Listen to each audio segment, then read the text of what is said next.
నమస్తే, welcome to news on face. ఈరోజు special discussion కి స్వాగతం. ఈరోజు మన స్పెషల్ స్టోరీ ఏంటంటే, మనం గతంలో చాలాసార్లు చూసాము ఈ వక్ఫ్ బోర్డ్ ప్రాపర్టీస్ మీద. గతంలో లోక్సభలో చాలా చర్చలు జరిగాయి, వాడివేడిగా దాదాపు 12 నుంచి 14 గంటలు చర్చలు జరిగాయి. చాలా రాష్ట్రాలు దీన్ని అపోజ్ చేశాయి, కొన్ని రాష్ట్రాలు దీంతో ఏకీభవించాయి. ఫైనల్గా అయితే మన కేంద్ర ప్రభుత్వం తేల్చింది ఏంటంటే, 6 నెలల లోపల ఎవరైనా సరే వాళ్ళ కనుక నిజంగా వక్ఫ్ బోర్డు ప్రాపర్టీ కనుక హక్కు ఉన్నట్టయితే ఆ వక్ఫ్ బోర్డు ప్రాపర్టీ యొక్క మొత్తం డీటెయిల్స్, అంటే ఊరికే సాదాసీదాగా ఈ ప్రాపర్టీ మాది అంటే సరిపోదు.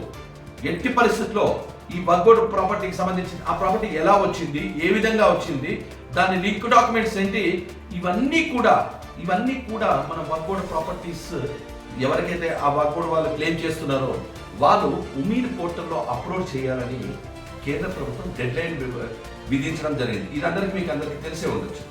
ఈ డెడ్ లైన్ విధించిన తర్వాత చాలా మంది వక్ఫ్ బోర్డు వాళ్ళు ఆ రోజు చెప్పిన మొత్తము, ఆ రోజు బిల్లు తీసుకొచ్చే టైంలో 9 లక్షల ప్రాపర్టీలు, అంటే మీరు ఫిగర్ గుర్తుపెట్టుకోండి, దాదాపు 9 లక్షల ప్రాపర్టీలు ఈ దేశంలో వక్ఫ్ బోర్డు చెందినవని వాళ్ళు క్లెయిమ్ చేశారు. అయితే కేంద్ర ప్రభుత్వం స్పష్టంగా చెప్పింది, ఈ 9 లక్షల ప్రాపర్టీల యొక్క జాబితా డీటెయిల్స్ క్లియర్గా అప్లోడ్ చేయమని చెప్పింది. దానికి డిసెంబర్ 6, 2025 డెడ్ లైన్ కూడా విధించింది.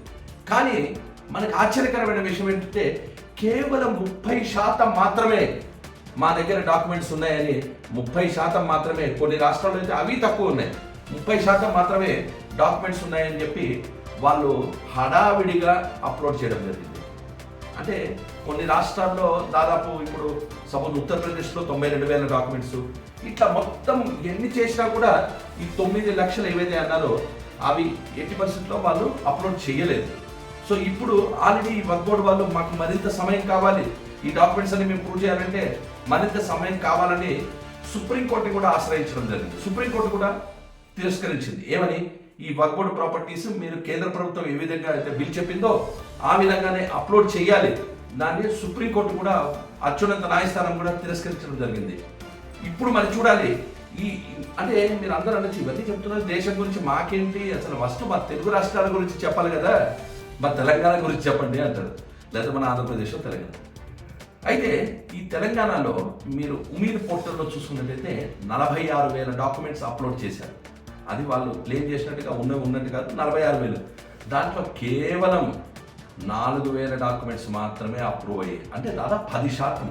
అంటే దీని అర్థం ఏంటంటే మొత్తం డొల్లా అని తేలిపోయింది. అంటే వాళ్ళు చెప్తున్న ప్రాపర్టీస్ రియాలిటీకి పేపర్స్ లేవు. సో దీనిపైన మీరు ఏమనుకుంటున్నారు, అసలు ఈ వక్ఫ్ బోర్డు ప్రాపర్టీస్ పైన కేంద్ర ప్రభుత్వం తీసుకున్న నిర్ణయం పైన మీ అభిప్రాయాన్ని మీరు తప్పకుండా కామెంట్ చేయండి. దీని మీద చాలామంది పలు రాజకీయ నాయకులు, కొంతమంది ఈవెన్ మమతా బెనర్జీ వెస్ట్ బెంగాల్ అయితే అసలు మేము మాకు పేపర్ ఏం అక్కర్లేదు, వాళ్ళు జస్ట్ వాళ్ళ ప్రాపర్టీ వాళ్ళంటే చాలు, కానీ ఓటుకి మాత్రం కావాలి, దీనికి మాత్రం పేపర్లు అక్కర్లేదు. ఈవెన్ తేజస్వి యాదవ్ అయితేనేమి, మమతా బెనర్జీ అయితే చాలా మంది వ్యతిరేకిస్తుంది. సో ఈ స్పెషల్ స్టోరీ మీద మీ అభిప్రాయాన్ని మీరు దయచేసి కామెంట్ రూపంలో షేర్ చేయండి. అన్ని వార్తాంశాలపైన విశ్లేషణతో మీతో కలుస్తాను. Signing off.